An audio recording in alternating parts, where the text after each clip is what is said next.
Bienvenue à tous dans ce nouveau programme qui est en réalité un podcast appelé « Ce n'est pas toujours si évident ». Combien de fois avons-nous observé une situation en nous précipitant dans le jugement? Combien de fois avons-nous zappé une communication car on pensait déjà tout savoir? Eh bien, c'est le fondement de ce programme. Savons-nous réellement tout ce qui se passe dans notre société? Notre point de vue est-il justifié par des faits ou par nos émotions? À travers ce programme, j'aimerais donner la parole à des personnes inconnues et d'autres un peu plus connues, mais toutes uniques et exceptionnelles, afin qu'elles approfondissent notre réflexion et notre regard sur une thématique bien précise. Vous connaissez mon amour pour les questions de renforcement de capacité des femmes et d'autonomisation. C'est pour cette raison que c'était très important pour moi de démarrer ce premier épisode au cours de la Journée internationale du droit des femmes. Aujourd'hui, 8 mars, le monde célèbre la Journée internationale du droit des femmes. Et la thématique choisie pour cette année est « Pour un monde digital inclusif, innovation et technologie pour l'égalité des sexes ». En préparant ce programme, j'étais pleine d'interrogations sur ce que cela signifiait véritablement pour nous les femmes, et en particulier pour la jeune femme que je suis dans un pays appelé le Gabon. La question des femmes a été au cœur de la politique gouvernementale et des débats sociaux ces derniers mois, sinon ces dernières années. À ce jour, de nombreuses réformes ont vu le jour, de nombreux changements ont eu lieu, dont le fait que notre pays occupe désormais le premier rang africain et le 25e rang mondial en matière d'égalité des droits. C'est à lire dans le nouveau rapport de la Banque mondiale sur les femmes, l'entreprise et le droit 2023. Cependant, peut-on considérer le combat comme achevé? Les femmes gabonaises, et je m'y inclus, perçoivent-elles véritablement cette révolution? Comment trouver sa place dans tout ceci sans pour autant être taxées de femmes autoritaires, voulant émasculer un homme, son homme, les hommes? Voici ce qui compose l'ossature de ce premier épisode. Et je vous emmène donc avec moi dans Libreville à la découverte de ma première invitée.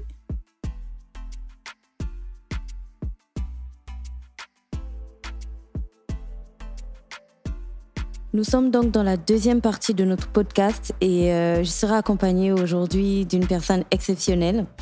Au cadre dans l'administration gabonaise, elle est citoyenne engagée sur les questions de bonne gouvernance depuis longtemps, de paix et de sécurité, aussi de droits humains. C'est la fondatrice de l'ONG Malaki. Elle œuvre sans relâche depuis plusieurs années déjà pour le leadership et l'empowerment des femmes. Elle a créé une école qui scolarise gratuitement des orphelins pour façonner l'amorçage du leadership, donc très jeune. Et elle est la promotrice du programme de leadership transformationnel appelé Lead Life by PPC, qui accompagne notamment les femmes vers la réalisation de soi. Elle a remporté le prix Agathe Okumba Dokwatsege de la Fondation Sylvia Bongo Ondimba en 2021.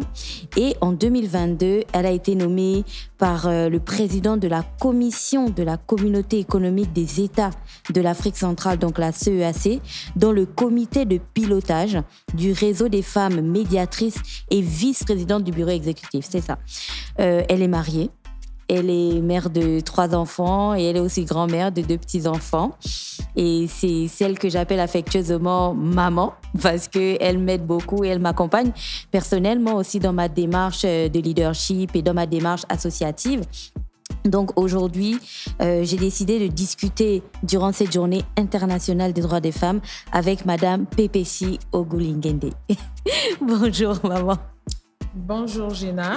Comment vas-tu? Très bien. Ça fait tellement longtemps, je suis très très contente de te recevoir. Moi également, c'est vraiment un honneur et même un privilège d'être parmi tes invités. Merci beaucoup. Tu inaugures mon premier programme du coup, donc merci c'est beaucoup. Vraiment un plaisir que ce soit toi. Merci. Alors maman, comme tu le sais, on peut se tutoyer. C'est vraiment un programme qui a l'ambition d'être le plus naturel possible et le plus, dans ce programme, c'est vraiment nécessaire que l'on parle normalement, naturellement, que toutes les personnes qui l'écoutent puissent comprendre en fait ce que l'on dit, parce que l'idée c'est de rendre les choses accessibles. Alors j'ai appelé ce programme, ce n'est pas toujours si évident, parce que même lorsqu'on a une thématique, on a l'impression que oui c'est évident, mais on en parle tout le temps. Mais pas vraiment. C'est pas aussi évident qu'on le croit souvent. On a souvent besoin de plein d'informations, raison pour laquelle on a donc créé ce podcast pour que les gens puissent l'écouter, le réécouter, en abuser, même il sera disponible partout. Alors donc pour cette journée internationale des droits des femmes, c'était important que l'on discute avec toi pour d'abord te demander, l'ONG Malaki, ça fait plusieurs années déjà. Ça fait combien de temps que tu es engagée dans le réseau associatif et dans les questions de femmes et la protection des personnes vulnérables? Merci encore Gina pour l'opportunité. Mon engagement civique et citoyen remonte à près de 33 à 35 ans, parce que déjà à l'université Omar Bongo, j'étais membre de la mutuelle et responsable du social. Et concernant l'ONG Malachi, ça fait près de 20 ans que nous sommes sur le terrain auprès des personnes vulnérables. Alors, tu étais déjà dans l'associatif depuis longtemps, mais qu'est-ce qui t'a fait passer le pas, donc quitter dans les petites actions, je suppose que tu faisais à l'université, et créer une ONG à proprement parler avec des programmes, des adhérents et des activités, je veux dire quotidiennes, hebdomadaires, mais des activités constantes? Bon, rien qu'à travers le nom, pour moi, cette ONG est d'abord la manifestation de la reconnaissance de ma réussite envers le Seigneur et également apporter ma contribution à la communauté. Donc, dans le cours de ma carrière, j'avais été organiser une destruction de produits avariés à la décharge de Mindoubé. Et là, j'avais découvert l'horreur qu'il y avait des personnes qui vivaient vraiment dans cette décharge-là. Et j'avais compris qu'il fallait qu'on fasse quelque chose. Et j'ai partagé l'idée à d'autres personnes qui ont cru vraiment en cette vision. Et il fallait qu'on structure cette passion, cette volonté d'aider les autres, qu'on puisse devenir une organisation professionnelle. Alors là, nous avons non seulement dû nous-mêmes être formés et créer des synergies, des réseaux avec les autres organisations. Parce qu'il faut savoir qu'une organisation, c'est un peu comme une entreprise. Une ONG, c'est comme une entreprise. Il y a des règles, il y a une organisation interne. Il faut des outils de gouvernance et pour pouvoir travailler également avec les partenaires internationaux, il y a des standards qu'il faut respecter. Et c'est ce que nous avons fait.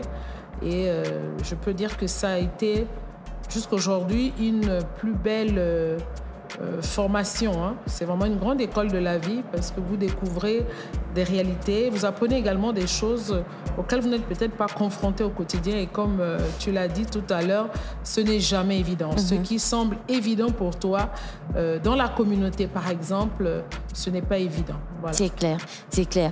Ben, on peut dire donc que tu t'es levé un jour, tu as été confronté à la misère, à la difficulté que les gens vivaient. Et puis là, tu as décidé de dédier une partie de ta vie à aider les autres. Et puis des années plus tard, donc là, on est en 2021, tu reçois une récompense. Alors, je parle de cette récompense. J'en ai reçu plusieurs de récompenses. Mais je parle de celle-ci en particulier parce que, premièrement, elle vient de la fondation que tient la première dame du Gabon, mais deuxièmement, c'est une récompense en numéraire aussi, c'est-à-dire qu'on te donne de l'argent pour que tu aides plus de personnes. C'est pour ça que j'ai préféré commencer par ce prix-là. Alors, comment tu as reçu, tu as accueilli le fait d'avoir été lauréate du prix Agathe Okumbado Kwatsege de la Fondation Sylvia Bongo Ondimba pour la famille? Merci de me rappeler cette expérience. Souvent, on dit nul n'est prophète chez soi. Et là, j'avais été justement prophète chez moi parce que la fondation, c'était un processus. Il y avait beaucoup d'organisations qui étaient certainement aussi compétentes que l'ONG Malachi. Mais là, nous avons eu ce premier prix. Pour nous, c'était une véritable marque de reconnaissance de notre impact dans la communauté. Et ce prix nous a permis davantage de structurer notre action, notamment dans le domaine économique, parce que nous avons créé ce centre d'incubation qui existe jusqu'aujourd'hui, qui forme, et nous avons également mis en place un fonds auprès d'un établissement de microfinance, et ce fonds existe jusqu'à présent. Et demain, nous allons lancer la 4e édition qui sera sous forme de caravane sur l'ensemble du territoire. Donc pour nous, ça a été déjà venant de la fondation qui est présidée par la première dame. Pour nous, c'est une reconnaissance de la nation. Et comme l'ONG Malachi ne travaille pas seule, elle travaille également avec d'autres organisations. C'est aussi la reconnaissance de l'engagement de toutes ces personnes. Donc, cette distinction est arrivée après 2 autres qui m'ont également marqué, celle du département d'État américain en tant que EVLP, sur les questions de transparence et bonne gouvernance. Là également, c'était aussi quelque chose d'inédit de bénéficier d'un programme aussi prestigieux. Et également une autre distinction du côté de l'AE dans le domaine de la médiation. Donc tout ça pour dire que l'engagement citoyen est quelque chose de très important et parfois c'est juste une goutte d'eau dans un océan, mais c'est déjà quelque chose. Une goutte d'eau qui fait sa différence. Voilà, et ça a été également pour toutes ces personnes, ces organisations, ces partenaires qui travaillent avec notre organisation, qui croient vraiment en cette vision, parce qu'une vision, elle est dynamique. Vous partez de quelque part et d'année en année, vous voyez ce déploiement. Ce sont d'autres personnes qui viennent se greffer pour vous aider à aller plus loin. Donc, ça a été également pour ces personnes et ces organisations la confirmation qu'elles ont fait le bon choix de travailler avec cette ONG qui fait de son mieux pour être davantage plus proche des populations et des populations vulnérables et qui ne cessent de faire le plaidoyer. Et c'est en ça que c'est important, parce que je pense que dans nos pays, on ne se rend pas souvent compte de l'impact de la société civile. Parce que dans notre pays, on pense toujours que c'est l'État, le gouvernement, dans une moindre mesure, les entreprises et les entrepreneurs et autres qui participent au développement de la communauté. Pourtant, la société civile a un rôle hyper important. Et là, à travers ce prix, donc, et le système de formation que vous avez mis en place, vous allez aider énormément de femmes qui, elles, à leur tour, vont être indépendantes. Donc, pour être plus concret, quel type de formation exactement vous offrez à ces femmes? Nous commençons déjà par un module qu'on a appelé les compétences de vie. En anglais, on parle de soft skills, parce qu'on s'est rendu compte que le système éducatif ou de formation du Gabon se concentre beaucoup plus sur l'éducation formelle, alors que tout ce qui est éducation informelle et non formelle a cette possibilité de prendre en compte l'ensemble des aspects de l'être humain. Donc les compétences de vie, ce sont ces petites notions de base qui vont nous permettre, pour celles qui sont dans l'entrepreneuriat, d'abord d'être bien disciplinés, d'être bien organisés d'abord dans leur vie personnelle, leur vie familiale et également leur vie sociale, parce que ça a un impact sur l'activité génératrice de revenus. Donc, comment tu t'organises? Quelles sont tes priorités? Et ensuite, la question également du leadership. C'est d'abord une responsabilité personnelle. Qu'on veuille sortir de la pauvreté ou quelle que soit la situation, si on veut réussir, c'est d'abord une question de responsabilité personnelle. Mais ce que nous constatons, c'est que la pauvreté, malheureusement, affecte même psychologiquement les gens et on se retrouve dans des situations de victimisation. Donc, c'est d'abord de réveiller la conscience de ces personnes pour dire, si vous optez pour l'assistanat, vous n'allez jamais vous en sortir. Donc, ce travail de proximité, il faut être derrière. Il y a également beaucoup de problèmes, des personnes qui ont des blessures psychologiques, émotionnelles, parfois davantage pour les femmes. Elles ont été divorcées, elles ont été victimes d'abus, elles ont été victimes de violences et elles ne croient plus en rien. Donc, il y a d'abord ce travail de réconciliation avec la personne pour qu'elle puisse croire en l'avenir. Donc, ce centre d'incubation est également cet espace dédié et nous déployons également dans les quartiers, dans les villages.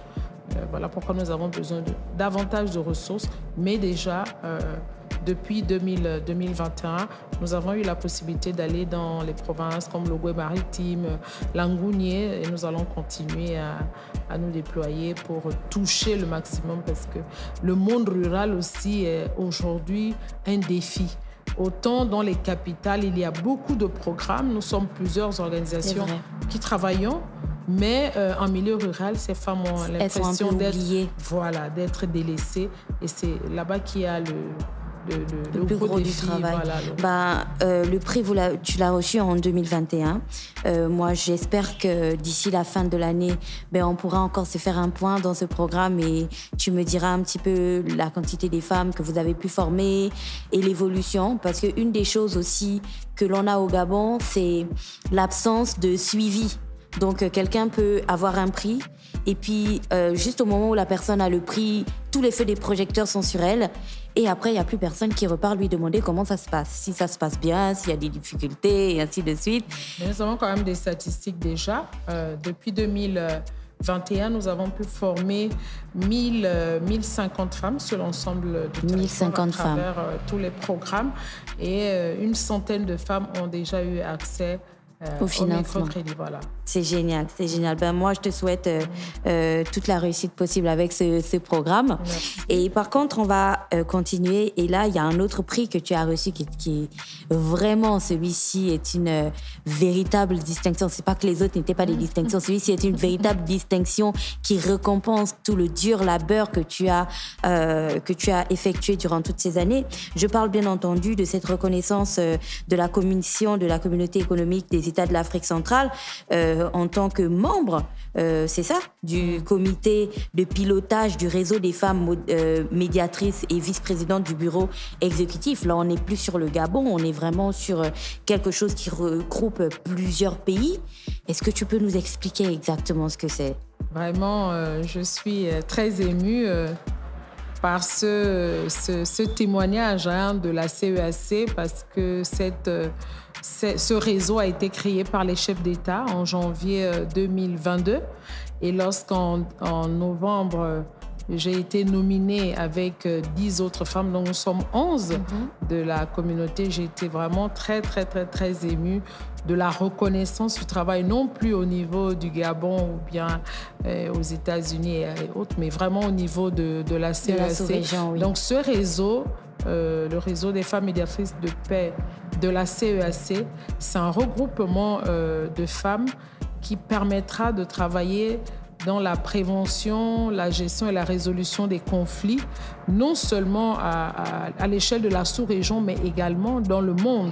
Parce que vous voyez, nous avons été installés à Durban et quelque chose qui m'a également marqué, c'est que en marge de cette installation, donc déjà l'installation s'est faite au niveau de la SADC, donc au niveau de l'Afrique australe, nous avons pu prendre part au 30e anniversaire de la plus grande organisation non gouvernementale africaine qui est Accor et dont la présidente du conseil d'administration est Madame Graça Machel, la veuve du président Nelson Mandela. Et de la voir et de recevoir des conseils vraiment d'elle, c'est vraiment quelque chose de... Quand on sait le rôle qu'elle a joué à côté de son mari, c'est vraiment quelqu'un de sage. Et qu'elle continue de jouer en tant que femme leader, appeler les femmes à continuer à œuvrer en faveur de la paix où qu'elles soient. Je pense que ce sont des moments qui vous confortent encore dans cet engagement. Vous savez que la question du leadership n'est pas quelque chose de facile. Souvent, vous évoluez dans des environnements où vous êtes le plus souvent incompris, et surtout pour nous les femmes incomprises. Donc, lorsque vous avez des signaux comme ceux-là, ça vous conforte dans cette soif vraiment de continuer. Donc, nous avons reçu ce mandat du président que je remercie au passage le président de la commission de la CEAC et également la commissaire en charge du genre qui œuvre pour que notre région ait été, je crois, la dernière à ne pas avoir ce type de structure parce qu'il en existe en Afrique de l'Ouest, en Afrique australe et ailleurs. Et nous allons travailler ensemble. Donc aujourd'hui, on peut dire notre influence ou notre apport ne va plus se limiter à notre pays ou à notre sous-région, mais nous pourrons travailler, nous avons déjà commencé à travailler avec nos sœurs également des autres régions en termes de partage de bonnes pratiques. Donc le message clé également qui nous a été donné, c'est de travailler auprès des communautés. Les gouvernants travaillent avec les structures internationales, les structures régionales. Vous allez voir la réunion des ministres et tout. Mais on avait constaté que la paix, c'est aussi l'inclusion des communautés. Il faut faire remonter l'information des communautés. Comment les communautés vivent? Parce que les conflits émanent souvent des communautés. Donc, il faut faire du monitoring à ce niveau-là, savoir ce qui se passe et également leur apporter la bonne information. Donc, nous avons ce rôle de faire remonter l'information des communautés. Donc, nous sommes des médiatrices entre les populations et les gouvernants. Et c'est ce que nous avons fait déjà dans le cadre de la concertation politique. Nous avons mené des plaidoyers pour qu'il y ait cette concertation citoyenne afin que la voix des femmes, la voix des jeunes soit effectivement entendue. Et je suis d'autant plus heureuse que le Gabon, donc le président Ali Bongo Ondimba, venait de reprendre le flambeau de la présidence au niveau de la CEAC et que normalement le Gabon devrait apporter beaucoup plus doit apporter sa contribution. Peut-être qu'elle doit être beaucoup plus visible parce qu'au Gabon, les femmes travaillent. Les femmes leaders au Gabon travaillent, mais leur leadership n'est pas suffisamment valorisé. Donc, la question du réseautage, la synergie d'action, et c'est ce que nous allons, doit être mise en avant pour pouvoir également partager les bonnes pratiques et apprendre des autres femmes de la sous-région qui vivent, qu'il s'agisse de la RDC, le Tchad, la RCA. Ce sont des femmes qui vivent déjà dans des environnements qui sont minés par des conflits armés et elles font preuve de résilience. Et de courage. Et de courage, voilà. Et je crois que nous avons aussi beaucoup à apprendre d'elles et tout, parce que le conflit zéro n'existe pas. Le Gabon a cette grâce de ne pas avoir connu de conflit armé, mais le conflit latent est là. Donc, lorsque les questions de pauvreté sont présentes dans la communauté, nous voyons toutes les formes de violence auxquelles les femmes sont confrontées. Justement, c'est pour ça que... les vols, le chômage, la précarité. Justement, et c'est tout l'objet de notre conversation de ce jour. Alors, moi, je tenais absolument à ce que tu nous parles de ton parcours. Au début, on a pris à peu près 20 minutes pour parler de ça, pour que nos auditeurs et toutes les personnes qui vont écouter ce podcast comprennent en fait pourquoi tu es la personne adéquate à ce moment précis pour discuter de cette thématique de la Journée internationale des droits des femmes. Alors, on parlait de conflits déjà. Et aujourd'hui, est-ce que lorsque on regarde le temps qui s'est écoulé, de ton expérience, bien entendu, depuis toutes ces années, de ce que tu as pu voir depuis quand tu as commencé ton engagement, est-ce que tu peux dire que maintenant, au Gabon, la question des inégalités hommes-femmes n'existe plus? Non, on ne peut pas. Dans aucune société, vraiment, non. Je crois que il faut reconnaître les avancées. Déjà, au début des activités de l'ONG Malachi à 2023, non, les choses ont énormément à évoluer, notamment à travers le plan décennal d'autonomisation de la femme gabonaise. 2015 a été un tournant où l'engagement du chef de l'État s'est traduit par... Je crois qu'il y a eu comme un électrochoc chez les femmes pour dire « Ah, donc nous aussi, nous pouvons avoir les mêmes droits que les hommes. » Parce que c'est de ça dont il s'agit. Il s'agit de donner aux femmes des droits humains. Nous sommes le fruit de construction sociale. C'est la société... ce sont des hommes et des femmes qui ont façonné la société de cette manière-là. Maintenant, on s'est rendu compte qu'une moitié de l'humanité n'est pas exploitée, c'est-à-dire que son potentiel n'est pas mis à contribution dans le développement. Et le développement commence en nous, ensuite dans la famille et dans la société. Et qu'il fallait rééquilibrer les choses. C'est tout simplement une question de rééquilibrer cette question d'égalité pour dire qu'on soit un homme ou une femme, on doit avoir les mêmes droits, on doit avoir accès aux mêmes opportunités. Et pour cela, il fallait des réformes. Et le dernier classement de la Banque mondiale sur les femmes, le droit et l'entreprise montre que les engagements que nous avions pris depuis les années 1983 sont aujourd'hui, que ce soit dans tous les textes, nous avons pu éliminer toutes les discriminations à l'égard des femmes, quel que soit le domaine. Oui, mais la question aujourd'hui, pour être une animatrice radio, vous savez qu'on reçoit énormément de personnes et on reçoit énormément de témoignages et tout. La question aujourd'hui est de savoir si réellement les Gabonaises, parce que c'est elles les personnes, la cible en fait, les personnes les plus concernées. La question est de savoir si les Gabonaises prennent conscience de cette avancée, si elles l'apprécient et si elles la comprennent. Pourquoi je pose cette question? Parce que, comme je disais, ça doit vraiment être une discussion libre. On en a entendu de toutes les musiques.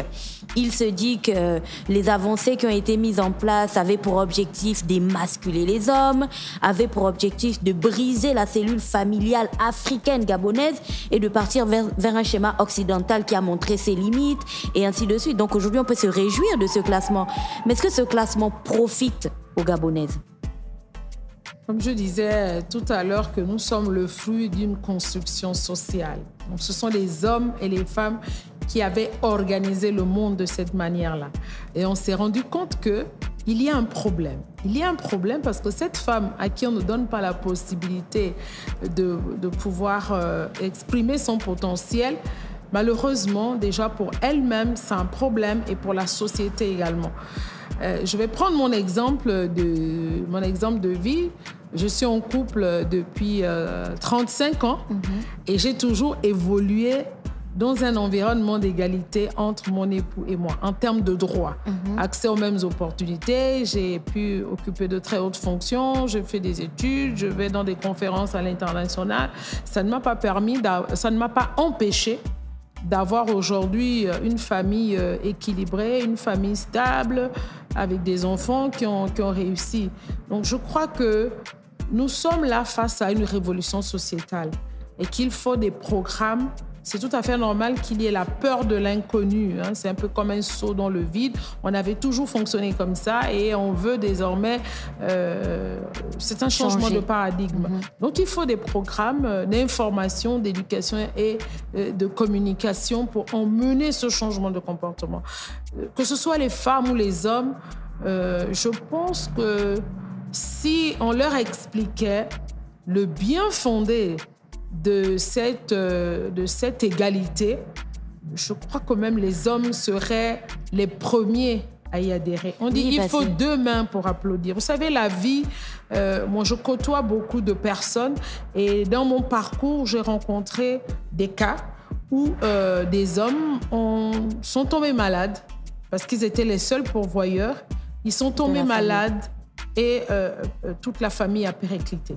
Des couples où l'homme et la femme avaient des ressources, lorsque le mari a eu un problème de santé ou alors le pire est arrivé en termes de décès, la femme a automatiquement pris le relais, les enfants continuaient à être éduqués, la famille a continué à vivre. Donc, c'est important de comprendre que chaque personne, et même pour cette femme qui apporte, c'est un être humain, elle doit apporter sa contribution. Dieu a créé chaque être humain sur cette terre avec une mission divine, avec des talents, avec du potentiel.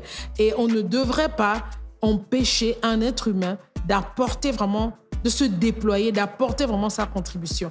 Et si les 2 parties comprennent que nous avons besoin l'une de l'autre. Voilà, pour un monde plus juste, un monde plus harmonieux. Et une femme épanouie, ça c'est ce que les hommes ne savent pas. Une femme épanouie, c'est une famille épanouie, c'est un couple épanoui. Aujourd'hui, on parle de nombreux divorces, notamment chez les jeunes. Mais quand vous rentrez vraiment dans comment on appelle ça, lorsque vous discutez le plus souvent avec les femmes, elles vont vous dire qu'elles ont subi, parce que les violences, elles ne sont pas que physiques.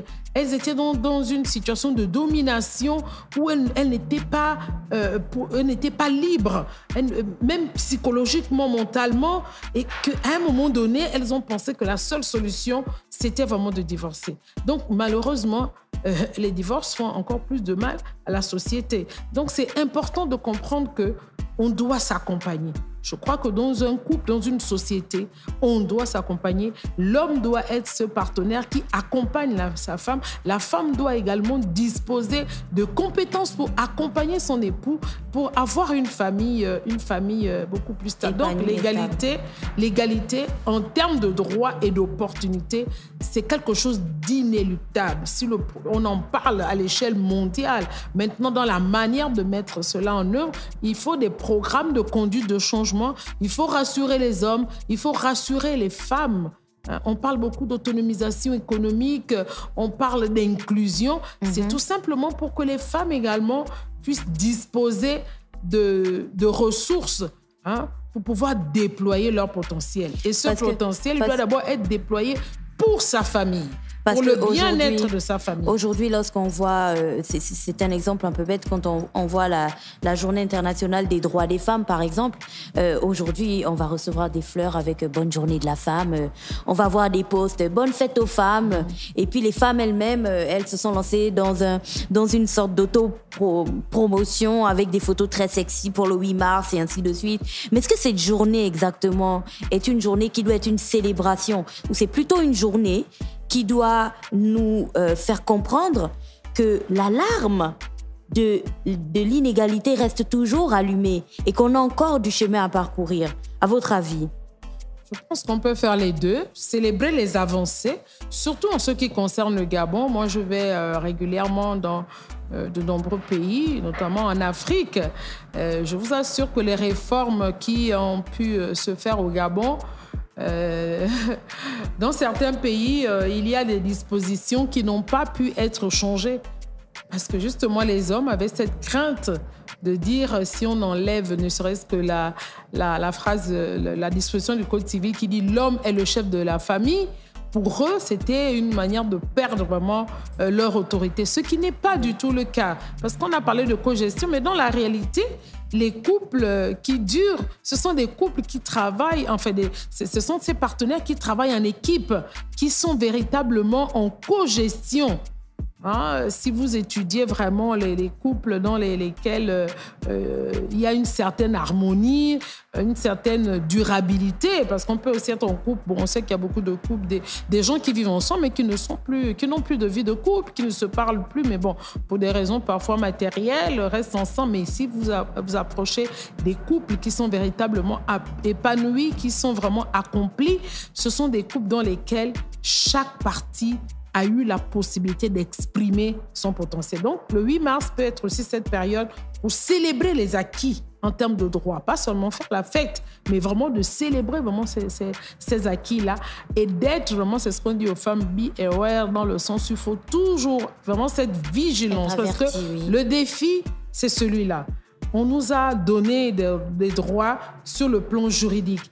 Comment on les traduit maintenant au quotidien en termes d'appropriation? Ça veut dire que les femmes... Ça peut faire l'objet d'une formation, Madame Bepessi, parce que je prends un exemple. Je suis une jeune femme, je ne suis pas encore mariée.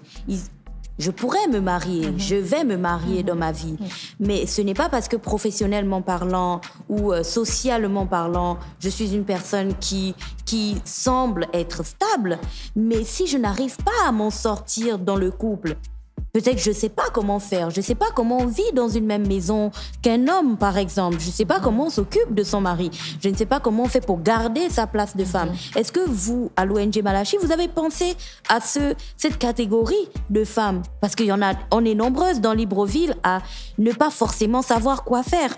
Et quand je dis les femmes et que je prends cet exemple, c'est pareil pour les hommes, On peut avoir des hommes dans les maisons, mais en réalité, c'est des garçons. Et plusieurs femmes s'en plaignent. On avait un programme à la radio qui se déroulait tous les samedis soirs et on en parlait souvent, raison pour laquelle je prends ces exemples. Donc, est-ce que vous savez s'il y a des formations au Gabon pour aider ces personnes? Parce que c'est ça qui accompagne la loi.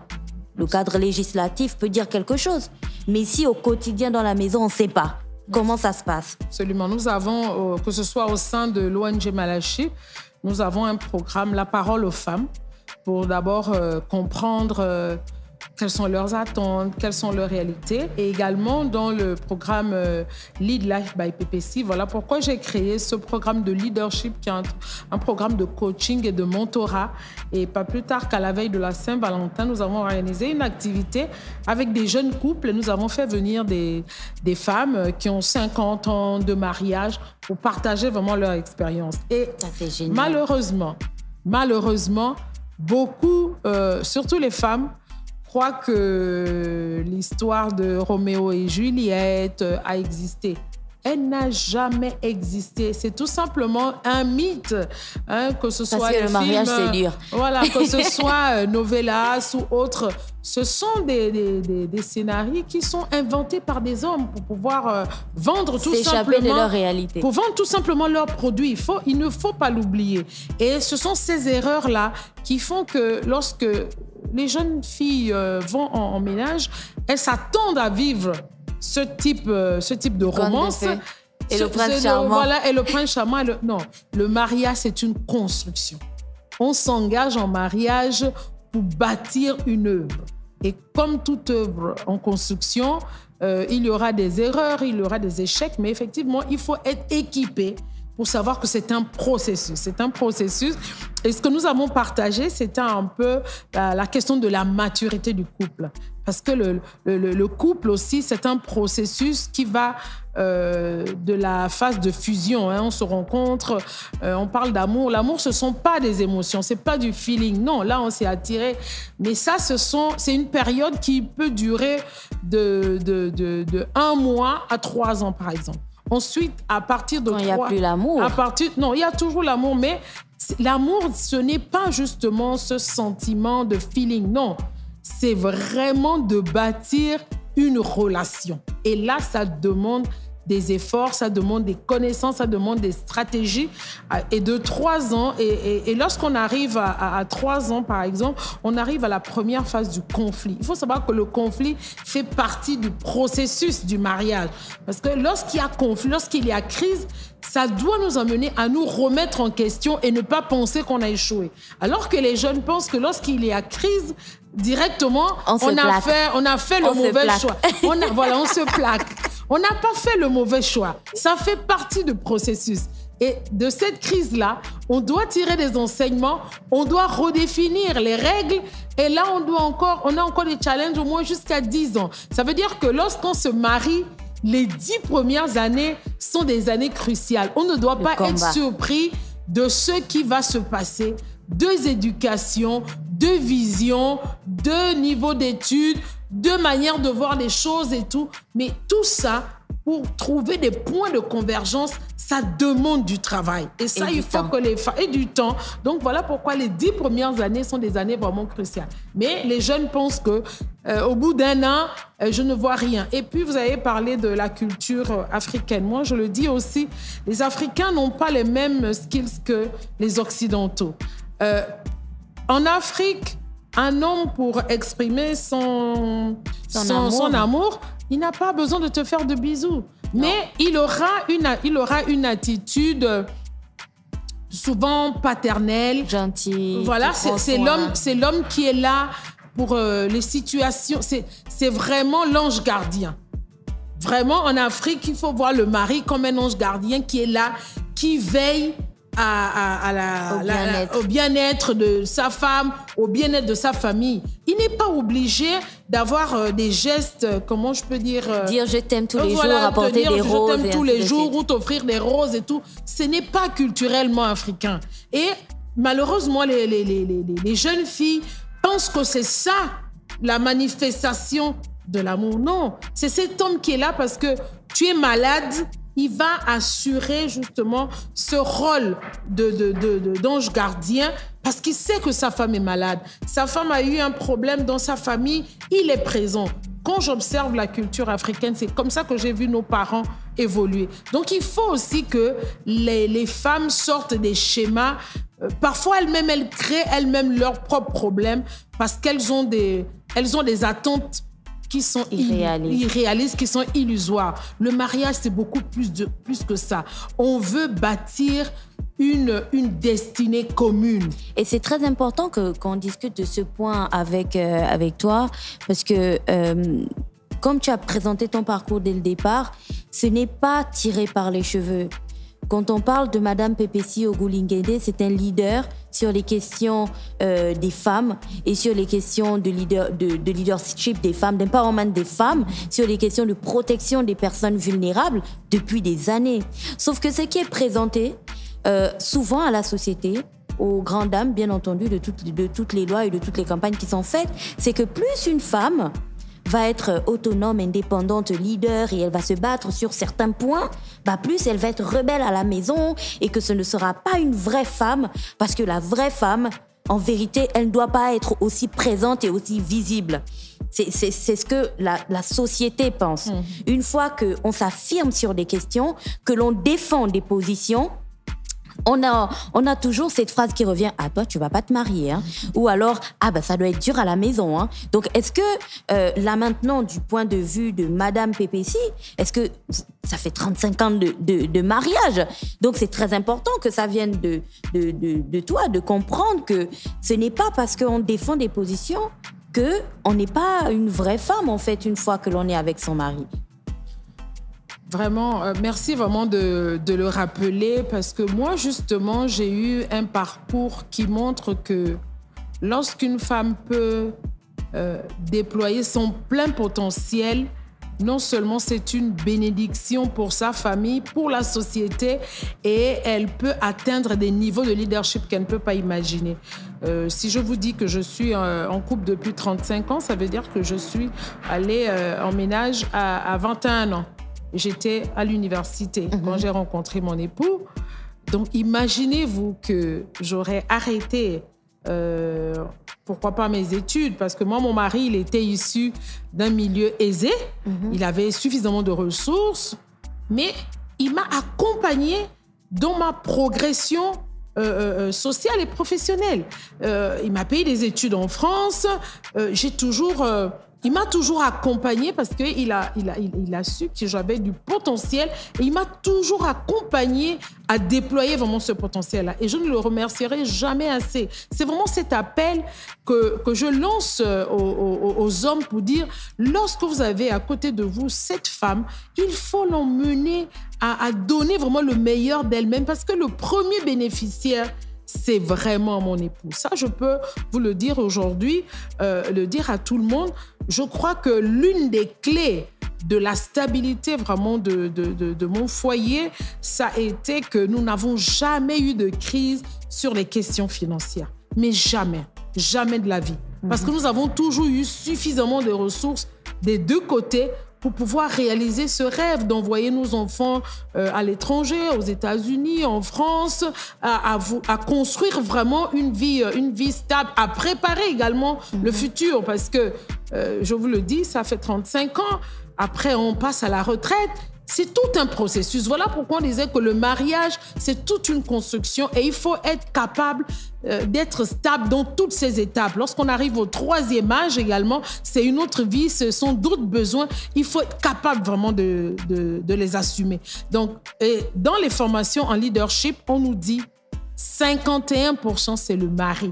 Le numéro 1 pour une femme leader, c'est son mari. Ça veut dire que malgré les hautes fonctions que j'occupe ou alors mes voyages à l'international, je suis toujours connectée à cet homme qui est mon époux, et je dois m'assurer qu'en termes d'organisation, même si je ne suis pas présente physiquement, il faut qu'il y ait un minimum en termes de qualité de vie. Donc, imaginez-vous que ça demande des ressources. Il faut avoir du personnel compétent, du personnel formé. Il faut être capable de s'organiser malgré la distance, malgré votre indisponibilité, parce que vous avez des hautes fonctions, mais vous devez être capable. Donc, il y a également cette stratégie pratique que la femme a plusieurs vies. Ma vie publique, ce n'est pas ma vie privée.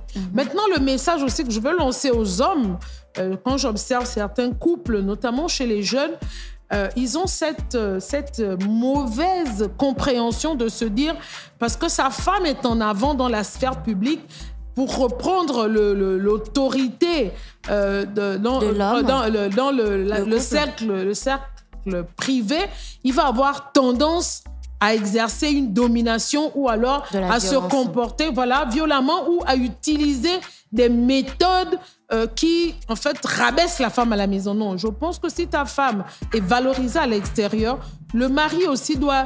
Le premier fan d'une femme leader, si elle est mariée, c'est d'abord son mari. J'espère qu'ils C'est lui qui doit corriger les erreurs. C'est lui qui doit également apporter les conseils.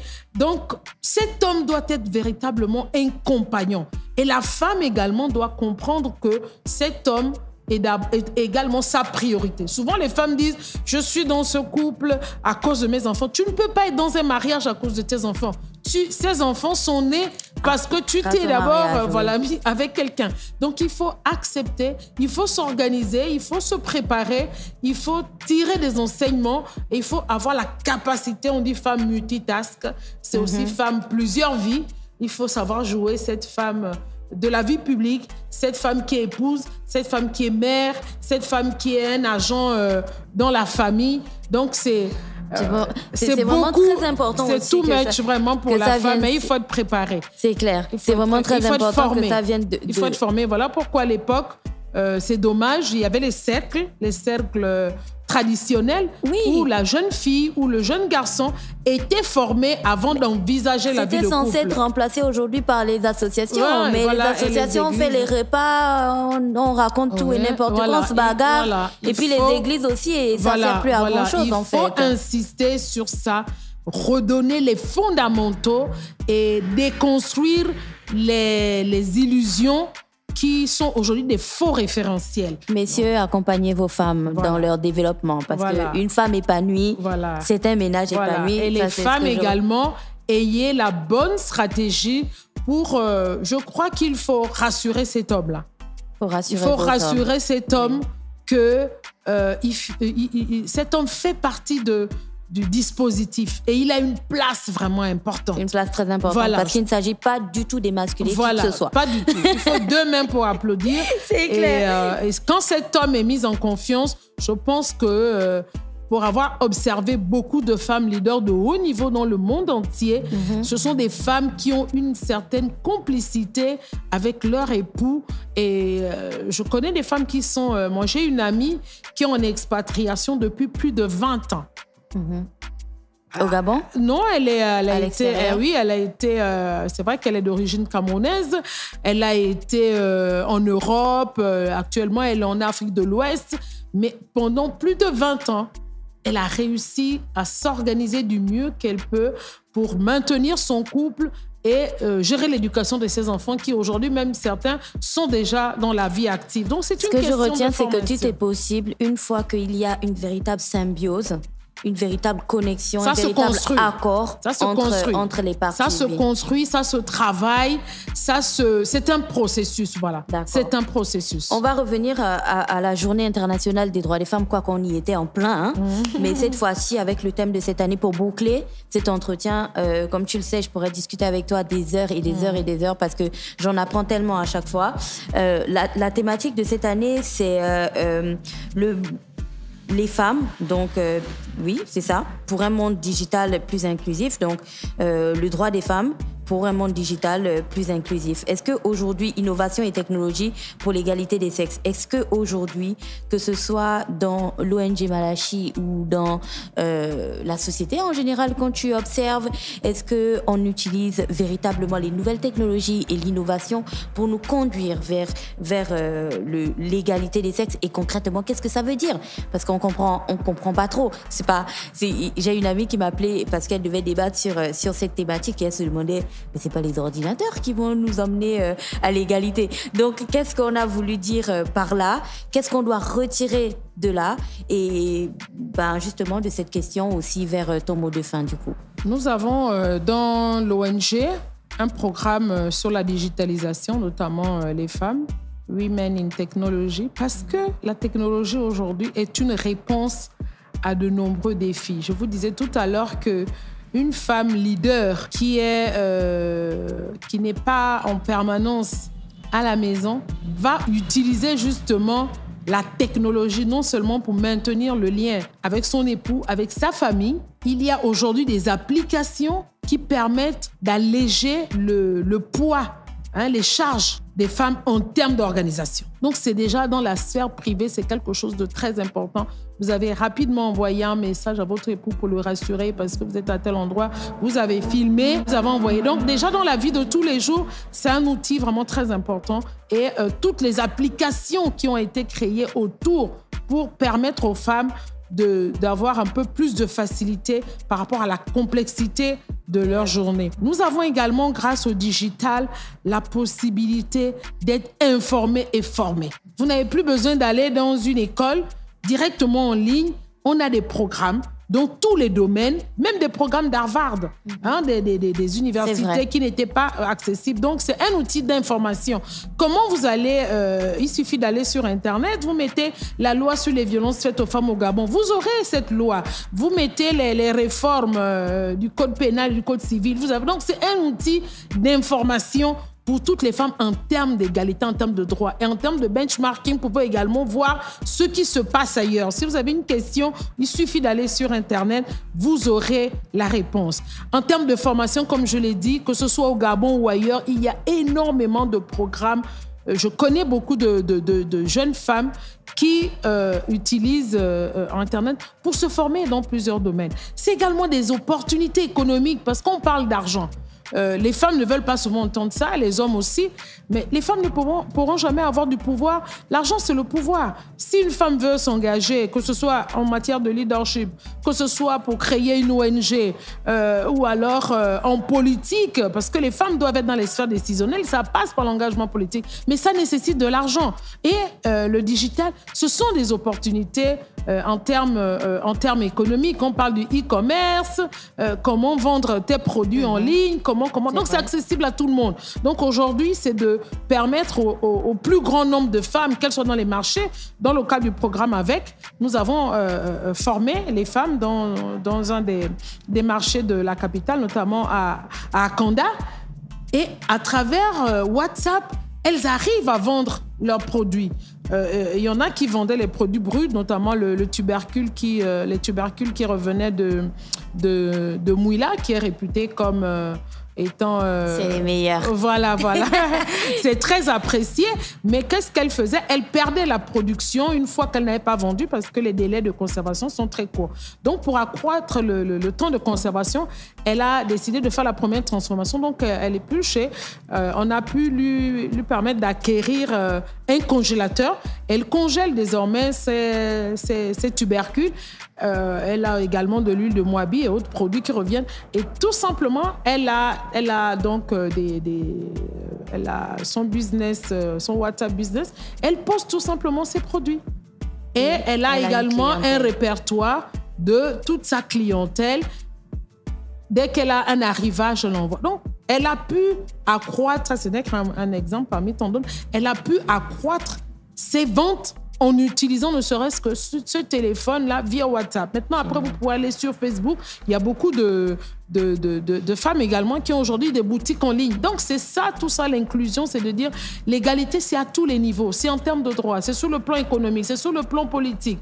Vous voulez faire de la politique, il y a des sites comme Aeno Politics qui forment sur l'engagement politique des femmes. Donc, l'inclusion, et on a vu qu'avavec Covid, le digital est devenu quelque chose de fondamental, de capital. On ne peut plus vraiment s'en passer. Donc, je crois que c'est une interpellation pour dire aux femmes d'essayer de réduire la fracture numérique, que les femmes s'intéressent davantage à cet outil de développement qui est également au service de l'égalité. Génial. Voilà. Génial. Moi, c'est ce que je vais retenir.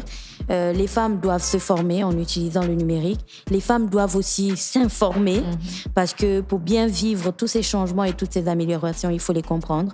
Et les hommes doivent accompagner leurs partenaires parce que c'est véritablement une construction. C'est une entente, en fait, entre les deux. Il ne s'agit pas du tout d'une guerre. Moi, je vous dis merci. Voilà pourquoi, peut-être pour terminer, le programme Re4She a été créé pour que ces hommes-là soient également des partenaires. Parce que l'idée, c'est que les deux parties soient partie prenante au processus. Et ils sont même encore allés plus loin. Nos chefs d'État ont opté pour la masculinité positive, la manière dont on perçoit le leadership féminin. Parce que nous avons... les hommes ont des filles. Personne n'accepterait que sa fille, après avoir fait de très hautes études, ou alors qu'elle ait de bonnes opportunités, qu'elle soit privée dans la société, soit si elle souhaite se marier, ou qu'elle soit stigmatisée tout simplement parce qu'elle a osé challenger dans les mêmes sphères que les hommes. Donc, l'idée, c'est vraiment cette masculinité positive pour comprendre que c'est une question de droits humains. C'est l'approche, il faut voir ça sous forme de droits humains où les femmes ont également du potentiel et qu'elles peuvent apporter leur contribution de façon plus importante. D'abord au sein de la famille, parce que le leadership féminin commence d'abord en soi, ensuite dans la famille, avant de se déployer à l'extérieur. C'est clair. Moi, je te dis merci. Je vais souhaiter à tout le monde une bonne journée des droits des femmes. Merci. On était à Libreville, quelque part, dans un cadre qui nous donne la vue sur la magnifique plage et le magnifique bord de mer de Libreville. On va se retrouver toujours dans ce même podcast. Ce n'est pas toujours si évident, avec un autre invité. Mais pour le coup, cette fois-ci, on était avec Madame Pépessi Ogulinguende pour la Journée internationale des droits des femmes. Vous pouvez retrouver l'ONG Malachi sur les réseaux sociaux, Facebook, Instagram, et ils ont leurs contacts. Vous pouvez les appeler. Vous pouvez aussi écrire directement à Madame Pépessi Ogulinguende sur Facebook. Elle est très, très, très active, croyez-moi, elle va répondre. Et puis, voilà, moi, je vous retrouve très vite avec un autre invité. C'était un véritable plaisir et comme d'habitude, j'ai passé un super moment en ta compagnie. Merci beaucoup. Merci, Gina, pour l'opportunité. Merci. Et bonne fête également à tout le monde. Merci. Au revoir. Au revoir.